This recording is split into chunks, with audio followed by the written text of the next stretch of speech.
हम सब के साथ ऐसा होता है। टेक की दुनिया में रोज कुछ नया आ रहा है। आज कोई नया फ्रेमवर्क आया तो कल कोई नई लाइब्रेरी। बिल्कुल।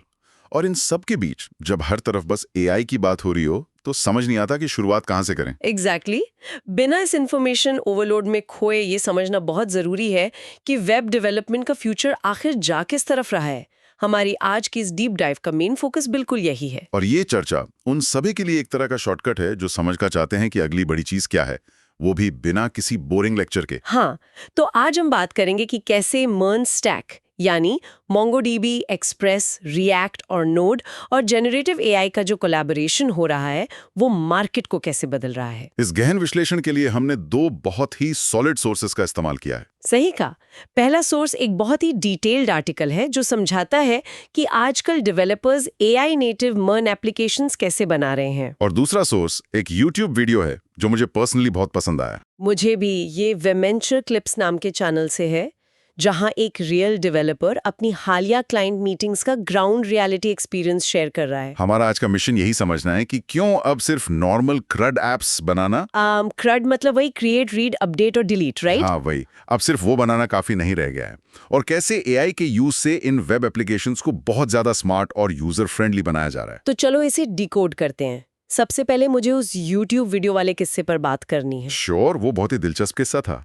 मैंने वो वेमेंचर क्लिप्स वाला वीडियो देखा और उसमें वो डेवलपर बहुत ही कैजुअल तरीके से बताता है कि MERN स्टैक आज भी इंडस्ट्री का राजा है। हर जगह यही सिखाया जा रहा है और बूट कैंप्स भरे पड़े हैं। और जॉब्स भी धड़ल्ले से लग रही हैं इस पे। बिल्कुल, लेकिन फिर वो एक ऐसी बात बोलता है जो सच में सोचने पर मजबूर कर देती है। हाँ, उसने अपने पिछले हफ्ते की क्लाइंट मीटिंग्स का जिक्र किया था। एग्जैक्टली उसने बताया कि पिछले ही हफ्ते उसकी 2-3 अलग-अलग क्लाइंट्स के साथ कॉल्स हुई, अलग-अलग इंडस्ट्रीज के क्लाइंट्स, और उन सब में एक चीज कॉमन थी। सबको अपने प्रोजेक्ट में स्पेसिफिकली जेन एआई का फीचर चाहिए था। हाँ, डेवलपर का कहना था कि गेम अब पूरी तरह से एआई की तरफ शिफ्ट हो गया है। और मजे की बात यह है कि ये बात अब सिर्फ टेक वालों को नहीं बल्कि नॉन टेक क्लाइंट्स को भी समझ आ रही है। अगर हम इसे ब्रॉडर पर्सपेक्टिव से देखें तो ये एक बहुत बड़ा पैराडाइम शिफ्ट है। मतलब एआई अब कोई ऐसी चीज नहीं रही जो सिर्फ बड़ी-बड़ी रिसर्च लैब्स तक लिमिटेड हो। बिल्कुल नहीं।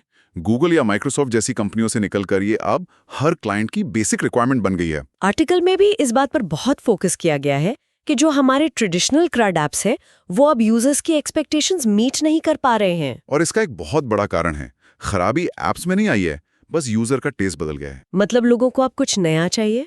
हाँ, देखो, आज के यूजर ने ChatGPT और क्लॉड जैसे एआई चैटबॉट्स यूज कर लिए हैं।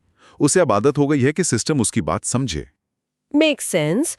वो अब सिर्फ एक स्टैटिक फॉर्म भरकर सबमिट बटन दबाने से खुश नहीं है। एग्जैक्टली वो चाहता है कि सिस्टम उससे कॉन्वर्सेट करे, बात करे।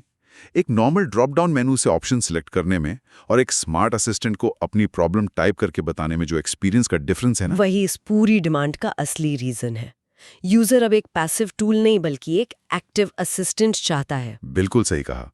एक्सपेक्टेशंस का बार काफी हाई हो गया है। और यहीं पर चीजें टेक्निकल लेवल पर बहुत एक्साइटिंग हो जाती हैं, क्योंकि जब हम MERN की बात करते हैं तो ये अपने आप में एक बहुत ही सॉलिड फुल स्टैक आर्किटेक्चर है। हाँ, सालों से लोग इस पर रिलाई कर रहे हैं। लेकिन जब किसी क्लाइंट की डिमांड आती है कि मुझे अपने ऐप में एआई चैट फीचर चाहिए, तो ये जादू एक्चुअल में कोड लेवल पर कैसे होता है। आर्टिकल इस प्रोसेस को काफी अच्छे से ब्रेक डाउन करता है। और इंटरेस्टिंग बात यह है कि असली खेल फ्रंट एंड में नहीं हो रहा है। मतलब रिएक्ट में नहीं हो रहा है। नहीं, असली मैजिक बैक एंड में यानी Node.js के लेवल पर हो गया है। अच्छा, एक बेसिक सवाल जो शायद बहुत से नए डेवलपर्स सोचते होंगे, हम रिएक्ट से सीधा OpenAI के API को कॉल क्यों नहीं कर लेते? ये बहुत ही कॉमन डाउट है। मतलब बीच में Node.js को लाने का क्या पॉइंट है? सीधा फ्रंट एंड से बात कराओ ना, काम जल्दी होगा। ऐसा सोचना लाजमी है, लेकिन ऐसा करना सिक्योरिटी के हिसाब से एक बहुत बड़ा ब्लंडर होगा। ब्लंडर? वो कैसे? अगर आप सीधा रिएक्ट से एपीआई कॉल करोगे तो आपको अपनी OpenAI की सीक्रेट एपीआई अपने फ्रंट एंड के कोड में डालनी पड़ेगी। ओह, और फ्रंट एंड का कोड तो कोई भी यूजर अपने ब्राउजर में इंस्पेक्ट एलिमेंट करके देख सकता है। एग्जैक्टली आपकी एपीआई की चोरी हो जाएगी और कोई और आपके बिल पर अपने एआई मॉडल्स रन करने लगेगा। बाप रे ये तो सीधा अपना क्रेडिट कार्ड इंटरनेट पर पब्लिक करने जैसा हो गया। बिल्कुल।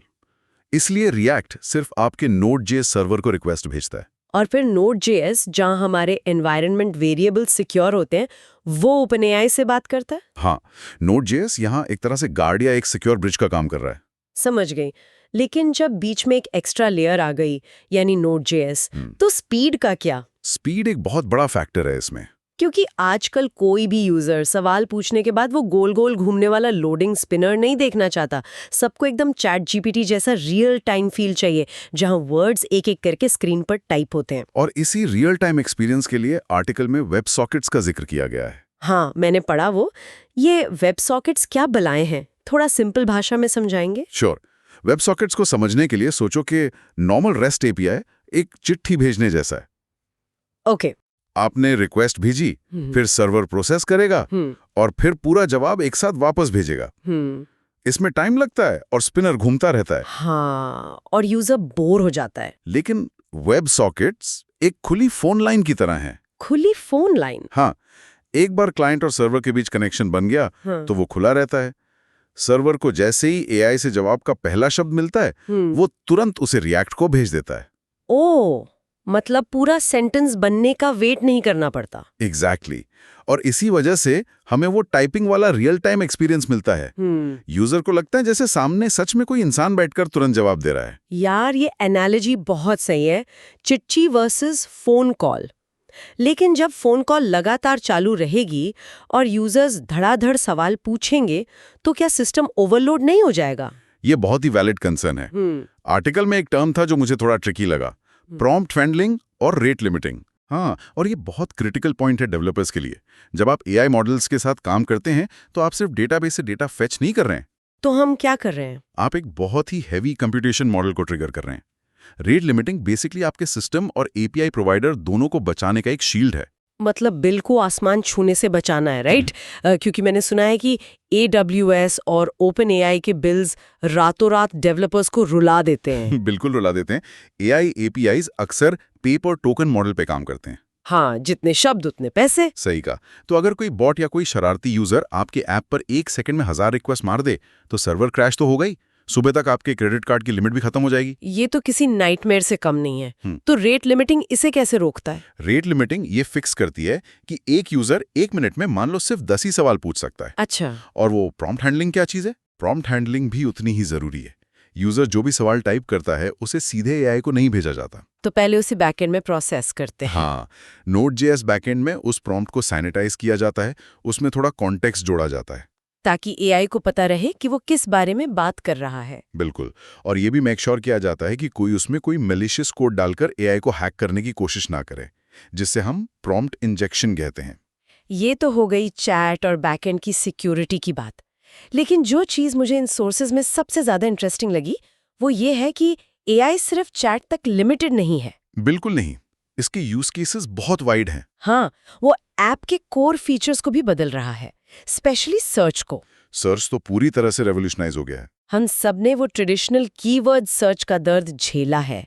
मतलब अगर मुझे कोई जूता ढूंढना है और मैंने स्नीकर्स टाइप किया, लेकिन डेटाबेस में वो शूज के नाम से सेव है, तो ऐप बोल देता था नो रिजल्ट्स फाउंड। हाँ, स्पेलिंग में एक लेटर भी गलत हुआ तो सर्च फेल हो जाता था। लेकिन आर्टिकल में स्मार्ट सर्च का जो कॉन्सेप्ट था, उसने तो गेम ही पलट दिया है। सही कहा आपने।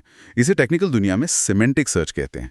और ये सिर्फ कीवर्ड्स पर नहीं बल्कि मीनिंग पर काम करता है। मीनिंग पर?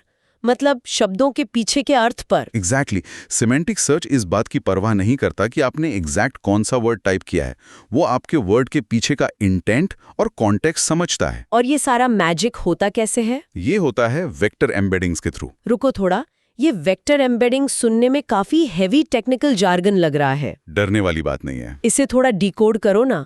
वेक्टर्स तो हमने स्कूल में मैथ्स में पढ़े थे। हाँ, और कॉन्सेप्ट भी लगभग वही है। आसान शब्दों में कहें तो एआई इंसानी भाषा को, मतलब वर्ड्स और सेंटेंसेस को नंबरों की एक लंबी लिस्ट में कन्वर्ट कर देता है। अच्छा, और उन नंबर्स को वेक्टर्स कहते हैं? जी हाँ। अगर दो वर्ड्स का मतलब सेम है, जैसे कुत्ता और पिल्ला, तो उनके वेक्टर्स के नंबर्स एक दूसरे के बहुत करीब होंगे। वाओ! तो एआई समझ जाता है कि दोनों एक ही कॉन्टेक्स्ट के हैं? बिल्कुल। और जो सबसे इंटरेस्टिंग बात आर्टिकल में बताई गई है वो ये है कि आजकल डेवलपर्स इन वेक्टर्स को सीधा MongoDB के अंदर स्टोर कर रहे हैं। अरे पर मोंगो तो NoSQL डेटाबेस है ना, जहां हम JSON डॉक्यूमेंट सेव करते हैं। हाँ, बिल्कुल वही। तो उसमें ये भारी भरकम मैथ्स वाले वेक्टर्स डालना मतलब डेटाबेस को स्लो करना नहीं है? पहले तो लोग इसके लिए पाइनकोन जैसे अलग से वेक्टर डेटाबेस यूज करते थे। यही तो सबसे बड़ा एडवांसमेंट है जो इस वक्त इंडस्ट्री में हो रहा है। अच्छा, अब MongoDB ने खुद को अपडेट कर लिया है और वो नेटिव वेक्टर सर्च सपोर्ट करता है। मतलब उसी सेम डेटाबेस में कोई अलग टूल नहीं चाहिए। एग्जैक्टली। इसका मतलब है कि MERN स्टैक के डेवलपर्स को अब कोई नया अलग से डेटाबेस सीखने या मैनेज करने की जरूरत नहीं है। ये तो डेवलपर्स के लिए बहुत बड़ी रिलीफ होगी। बिल्कुल। वो अपने रेगुलर यूजर डेटा के साथ ही वेक्टर्स भी स्टोर कर सकते हैं। तो जब यूजर कुछ सर्च करता है, मान लो उसने टाइप किया दौड़ने वाले जूते, तो AI उसे नंबर्स में कन्वर्ट करेगा। हाँ, और MongoDB में उन नंबर्स के सबसे करीब वाले वेक्टर्स ढूंढ कर लाएगा जो शायद रनिंग स्नीकर्स हो। बिना एग्जैक्ट वर्ड मैच के बिल्कुल सटीक रिजल्ट। Mind blowing. इससे यूजर एक्सपीरियंस कई गुना बेहतर हो जाता है। मतलब अब डेवलपर्स का हेडेक आधा हो गया क्योंकि सब कुछ एक ही डेटाबेस में हो रहा है। हाँ, कॉम्प्लेक्सिटी बहुत कम हो गई है। और सिर्फ सर्च ही नहीं, आर्टिकल ने एक और कॉन्सेप्ट को टच किया है जो मुझे बहुत फ्यूचरिस्टिक लगा। SAS डैशबोर्ड्स के अंदर AI को-पायलट। ये मेरा फेवरेट टॉपिक है। ये पूरी तरह से गेम चेंजर है। सोचो, हम सब ने वो बोरिंग एनालिटिक्स डैशबोर्ड्स देखे हैं जहां सिर्फ चार्ट्स, ग्राफ्स और डेटा टेबल्स होते हैं। आपको खुद एनालाइज करना पड़ता है कि वही पिछले महीने सेल्स क्यों गिरी। हाँ, एक इंसान को सारा डेटा पढ़कर खुद पैटर्न निकालने पड़ते हैं। लेकिन अब आर्टिकल के हिसाब से ऐप के अंदर ही एक AI असिस्टेंट बैठा है। एग्जैक्टली। एक पैसिव डैशबोर्ड वर्सेस एक एक्टिव टीम मेंबर का फर्क है ये। Team member. हाँ, ये AI को-पायलट्स सिर्फ डेटा दिखाते नहीं हैं, वो डेटा को समझते हैं। कोई एग्जाम्पल देके समझाएंगे? मान लीजिए आप एक ई-कॉमर्स स्टोर के ओनर हैं। आप अपने डैशबोर्ड से सीधा पूछ सकते हैं कि पिछले हफ्ते मुंबई में मेरी सेल्स क्यों ड्रॉप हुई। और वो मुझे एक लंबा सा टेबल थमा देगा? नहीं, वो AI को-पायलट डेटाबेस में क्वेरी रन करेगा, उसे वेदर डेटा या हॉलिडे डेटा से कोरिलेट करेगा। वाओ! और आपको सिर्फ एक रिपोर्ट नहीं देगा, बल्कि एक एक्शनेबल सजेशन भी देगा। जैसे क्या? जैसे वो बोलेगा कि मुंबई में भारी बारिश थी, इसलिए डिलीवरी लेट हुई। क्या मैं उन कस्टमर्स को अपॉलॉजी और एक डिस्काउंट कूपन का ईमेल ड्राफ्ट करूं? ये सच में नेक्स्ट लेवल है। मतलब सॉफ्टवेयर अब सिर्फ एक टूल नहीं रहा, वो लिटरली आपका को-वर्कर बन गया है। बिल्कुल, वो आपके बिहाफ पर डिसीजन लेने में मदद कर रहा है। अच्छा, लेख में कुछ रियल वर्ल्ड एग्जाम्पल्स भी थे जो दिखाते हैं कि ये MERN और AI का कॉम्बिनेशन सिर्फ थ्योरी नहीं बल्कि प्रैक्टिकल रियलिटी है। हाँ, कई इंडस्ट्रीज इसे अडॉप्ट कर चुकी हैं। जैसे एडटेक, हेल्थ टेक और ई-कॉमर्स। मुझे वो एडटेक वाला हिस्सा बड़ा दिलचस्प लगा। वो कैसे काम कर रहा है? एडटेक में तो ये पूरा लर्निंग का तरीका ही बदल रहा है। कैसे? पहले तो हर स्टूडेंट को एक ही तरीके से पढ़ाया जाता था ना। हाँ, one size fits all approach थी। लेकिन अब MERN स्टैक पर ऐसे AI ट्यूटर्स बन रहे हैं जो अडेप्टिव हैं। अडेप्टिव मतलब? वो स्टूडेंट के हिसाब से खुद को ढाल लेते हैं। एग्जैक्टली। अगर सिस्टम नोटिस करता है कि कोई स्टूडेंट मैथ्स के सवालों में बार-बार गलती कर रहा है और वो थोड़ा स्लो लर्नर है, तो AI अपनी भाषा को और सिंपल कर लेगा। ओहो, ये तो कमाल है। वो उसे नए तरीके से समझाएगा, शायद कोई कहानी बनाकर या कोई रियल लाइफ एग्जाम्पल देकर। मतलब ऐप का डेटाबेस ट्रैक कर रहा है स्टूडेंट की परफॉर्मेंस और AI जनरेट कर रहा है पर्सनलाइज्ड कंटेंट। बिल्कुल, हर बच्चे के लिए एक पर्सनल टीचर की तरह। और हेल्थ टेक में मतलब क्या AI अब डॉक्टर बन रहा है? डॉक्टर नहीं कह सकते, पर एक बहुत ही स्मार्ट ट्रायाज सिस्टम जरूर बन रहा है। ट्रायाज, वो क्या होता है? मान लो आपको कोई सिम्टम है, आप ऐप पर गए, एक सिंपल फॉर्म भरने की बजाय आपने चैटबॉट को बताया कि मुझे पिछले 3 दिन से सिर दर्द है और चक्कर आ रहे हैं। ओके, फिर क्या होता है? बैकएंड में वो डेटा AI मॉडल के पास जाता है, जो मेडिकल नॉलेज बेस से वेक्टर्स मैच करता है। और फिर वो इलाज बताता है? इलाज नहीं, वो आपको गाइड करता है। वो बताता है कि ये नॉर्मल माइग्रेन हो सकता है या आपको तुरंत किसी न्यूरोलॉजिस्ट को दिखाना चाहिए। तो ये एक शुरुआती गाइडेंस है जो अक्सर जान बचाने वाली हो सकती है। बिल्कुल, सही समय पर सही सलाह। और ई-कॉमर्स में तो खैर हम देख ही रहे हैं, सिर्फ customers who bought this also bought this वाला पुराना रिकमेंडेशन अब पुराना हो गया। हाँ, अब तो AI आपकी पूरी ब्राउजिंग हिस्ट्री समझकर ऐसे प्रोडक्ट्स दिखाता है जो शायद आपको खुद नहीं पता था कि आपको चाहिए। लेकिन यार एक बात बताओ। हाँ, पूछिए। ये सब सुनने में एकदम मैजिक लग रहा है, रोज नई सक्सेस स्टोरीज आ रही हैं, लेकिन क्या ये सच में इतना ही स्मूथ है? मतलब कोई तो कैच होगा ना इसमें। आपने बिल्कुल सही सवाल पूछा। कैच तो है और बहुत बड़ा कैच है। मैं भी वही सोच रही थी, कितना आसान तो नहीं हो सकता। आर्टिकल का वो सेक्शन जो चुनौतियों पर बात करता है, वो हर डेवलपर के लिए एक रियलिटी चेक है। तो सबसे बड़ी चुनौती क्या है? सबसे पहला और सबसे दर्दनाक कैच है कॉस्ट, यानी खर्चा। हाँ, हमने अभी एपीआई बिल्स की बात की थी। क्लाइंट को लगता है कि एआई फ्री है क्योंकि चैट जीपीटी फ्री में यूज किया है। एग्जैक्टली। क्लाइंट बोलता है मुझे जेनएआई चाहिए, लेकिन जब डिप्लॉयमेंट के बाद हर महीने लाखों रुपए का AWS और OpenAI का बिल आता है तो सब हिल जाते हैं। क्योंकि हर एक एपीआई कॉल के पैसे लगते हैं। हाँ, हर प्रॉम्प्ट और कंप्लीशन के टोकन्स चार्ज होते हैं। डेवलपर्स के सामने सबसे बड़ी चुनौती ये होती है कि मॉडल को ऑप्टिमाइज कैसे करें ताकि काम भी हो जाए और कॉस्ट भी कम रहे। और दूसरी चुनौती? दूसरी बड़ी टेंशन है डेटा प्राइवेसी। प्राइवेसी मतलब यूजर का डेटा ओपनएआई को भेजना। हाँ, सोचिए आप एक हेल्थ टेक ऐप बना रहे हैं। यूजर अपनी सेंसिटिव मेडिकल हिस्ट्री चैटबॉट को बता रहा है। ओहो, वो तो बहुत प्राइवेट डेटा है। बिल्कुल। अगर आपने वो डेटा सीधा किसी थर्ड पार्टी एआई मॉडल को भेज दिया तो आप प्राइवेसी नियमों का बहुत बड़ा उल्लंघन कर सकते हैं। कंपनी पे करोड़ों का जुर्माना लग सकता है। सही कहा। इसलिए डेवलपर्स को डेटा को एनोनिमाइज करना पड़ता है या फिर ओपन सोर्स मॉडल्स को अपने ही प्राइवेट सर्वर पर होस्ट करना पड़ता है, जो कि फिर से बहुत हैवी परफॉर्मेंस की डिमांड करता है और सर्वर का खर्चा भी बढ़ाता है। परफॉर्मेंस से याद आया, मर्न स्टैक तो अपनी स्पीड के लिए फेमस था ना। नोड का एसिंक्रोनस नेचर सब फास्ट रखता है। हाँ, नोड बहुत फास्ट है। लेकिन जब इतने भारी एआई मॉडल्स बीच में आ जाएंगे तो क्या ऐप स्लो नहीं हो जाएगा? यही तो बैलेंसिंग एक्ट है जो एक अच्छे डेवलपर को करना होता है। एआई मॉडल्स को रिस्पॉन्ड करने में कई बार कुछ सेकंड्स लग जाते हैं। तो ऐप हैंग हो सकता है। अगर आपने आर्किटेक्चर सही से डिजाइन नहीं किया तो पूरा ऐप फ्रीज हो सकता है। इसीलिए हमने शुरुआत में वेब सॉकेट्स और बैकग्राउंड जॉब्स की बात की थी, ताकि मेन थ्रेड ब्लॉक ना हो। समझ गई। इन सब के अलावा एक और टर्म था जिसपे मुझे लगता है हमें थोड़ा डिटेल में बात करनी चाहिए, हैलुसिनेशन। हाँ, ये बहुत इंपॉर्टेंट है। ये क्या होता है? मतलब एआई को भ्रम होने लगता है? हैलुसिनेशन एआई की सबसे खतरनाक कमी है। बेसिकली एआई मॉडल्स कभी-कभी पूरे कॉन्फिडेंस के साथ बिल्कुल गलत, बेतुकी या मनगढ़ंत बातें बोल देते हैं। अच्छा। और वो उसे ऐसे बोलते हैं जैसे वो सच हों। हाँ, वो इसे ऐसे पेश करते हैं जैसे वो परम सत्य हो। कोई प्रैक्टिकल एग्जांपल देकर समझाइए। सोचिए आपका एक ई-कॉमर्स ऐप है और उसमें एआई को-पायलट है। कोई कस्टमर आके चैटबॉट से बार्गेन करने लगता है और चैटबॉट मान जाता है। हाँ, चैटबॉट हैलुसिनेट करके बोल देता है कि हाँ जी, आप हमारे प्रीमियम कस्टमर हैं, हम आपको 1 लाख का लैपटॉप 10 रुपए में दे देंगे। बाप रे, 10 रुपए में लैपटॉप? ये तो किसी भी कंपनी का दिवाला निकाल देगा। और ये कोई मजाक नहीं है। असल दुनिया में एयरलाइंस और कार कंपनियों के चैटबॉट्स के साथ ऐसा हो चुका है जहां कंपनियों को भारी नुकसान उठाना पड़ा। सीरियसली? हाँ, या फिर हेल्थ टेक ऐप में सोचिए, अगर एआई ने हैलुसिनेट करके बोल दिया कि सर दर्द है तो रोज 10 पैरासिटामोल खा लो। अरे ये तो जानलेवा हो सकता है। बिल्कुल, इसके नतीजे बहुत भारी पड़ सकते हैं। इसीलिए डेवलपर्स को एआई के ऊपर गार्ड रेल्स लगाने पड़ते हैं और बहुत स्ट्रिक्ट टेस्टिंग करनी पड़ती है। मतलब एआई पर आप आंख बंद करके भरोसा नहीं कर सकते। बिल्कुल नहीं। तो बेसिकली एआई एक बहुत ही पावरफुल टूल है, लेकिन उसे खुला नहीं छोड़ा जा सकता। एक अच्छे डेवलपर की जरूरत वहीं पड़ती है जो उस पावर को सही से चैनल कर सके। एकदम सही। तो अगर हम आज की इस पूरी चर्चा को समराइज करें तो इन सोर्सेज से क्या कंक्लूजन निकलता है? मेन टेक अवे यही है कि मशीन लर्निंग और जनरेटिव एआई का ये जो मिलन है, ये कोई पासिंग ट्रेंड या सिर्फ एक बज़वर्ड नहीं है। हाँ, ये तो क्लियर है। ये फ्यूचर के वेब एप्लीकेशंस का फाउंडेशन है। वो यूट्यूब वाले डेवलपर का एक्सपीरियंस साफ दिखाता है कि डिमांड आ चुकी है और क्लाइंट्स अब पुरानी चीजों पर सेटल नहीं होंगे। सही कहा। जो डेवलपर्स सिर्फ नॉर्मल CRUD एप्स बनाने तक सीमित रहेंगे, उनके लिए मार्केट में सर्वाइव करना मुश्किल होगा। अब आपको सोचना होगा कि डेटा को सिर्फ स्टोर नहीं करना है, बल्कि उस डेटा से यूजर को कुछ इंटेलिजेंट वैल्यू कैसे देनी है। बिल्कुल।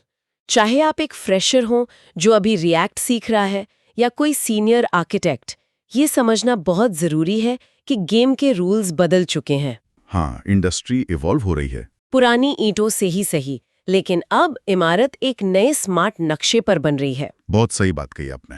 और इससे पहले कि हम आज की इस डीप डाइव को खत्म करें, मेरे दिमाग में एक बहुत ही क्रेजी और थोड़ा प्रोवोकेटिव थॉट आ रहा है। बताइए क्या? इन सोर्सेज को पढ़ने के बाद और मार्केट का ये शिफ्ट देखने के बाद जरा इस बारे में सोचिए। अगर फ्यूचर के सारे मॉडर्न एप्लीकेशंस पूरी तरह से एआई को पायलट से चलेंगे, राइट। अगर सेमांटिक सर्च इतना स्मार्ट हो जाएगा कि वो हमारी इंटेंट खुद समझ ले, बिल्कुल। और अगर यूजर सिर्फ एक चैट बॉक्स में टाइप करके या वॉइस कमांड देकर ही पूरे ऐप को कंट्रोल करने लगेगा, तो क्या होगा? तो क्या हमें फ्यूचर में ट्रेडिशनल यूआई यानी यूजर इंटरफेस की जरूरत ही रह जाएगी? ये बहुत गहरा सवाल है। क्या रिएक्ट जैसे फ्रंट एंड फ्रेमवर्क्स जिनका यूज करके हम आज दिन रात सुंदर बटन्स, ड्रॉप डाउन्स और फॉर्म्स बनाते हैं, वो एक दिन पूरी तरह से ऑब्सोलीट हो जाएंगे? सोचने वाली बात है। क्या ऐसा हो सकता है कि कल के सारे एप्लीकेशंस का फ्रंट एंड सिर्फ एक खाली क्लीन एआई चैटबॉक्स हो जो सीधे बैकएंड और डेटाबेस से बात करे? ये तो फ्रंट एंड डेवलपमेंट के पूरे वजूद को ही चैलेंज कर रहा है। हाँ, इस पर जरूर सोचेगा। आज की इस गहन चर्चा में हमारे साथ जुड़ने के लिए बहुत बहुत शुक्रिया। मिलते हैं अगली बार, तब तक एक्सप्लोर करते रहिए।